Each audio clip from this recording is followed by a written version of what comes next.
mentaliteti që ka qenë atëherë nuk do ta vunte vetëm personi që ka përjetuar dhunën seksuale, po e tërë familja do të njollosej, etiketohej, do të kishte pasoja në komunitet. Kështu që vendosëm mi thirr, me ardhë në organizat, me marrë shërbime këtu, edhe kur vinin në organizat, detyroheshim ju donë ndaj pako higjienike, ju donë ilaçe gjithmonë, edhe që në mënyrë që ato me arsjetu në familje që na po vim këtu, po marrim ilaçe, po marrim organizate grave, edhe mos më dalë asnjë përfaqe. Unë mendoj që ka pas familjar që edhe kanë dashur me leju, po nuk kanë dashur me pranu para tyne. Se ka momente edhe sot, për shembull, që anëtarët e familjes nuk dojnë me fol,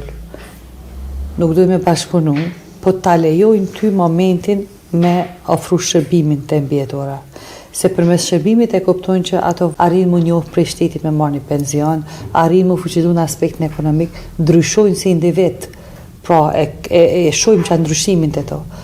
Edhe në heshtje na arrin me bo punë e tyre. Po ka pas në momente kur anëtarët e familjes na kanë krysnu, kur thjesht nuk kanë pas frikë që pju delnë si përfaqe, që mund të ketë pasuja jo vetëm për ta,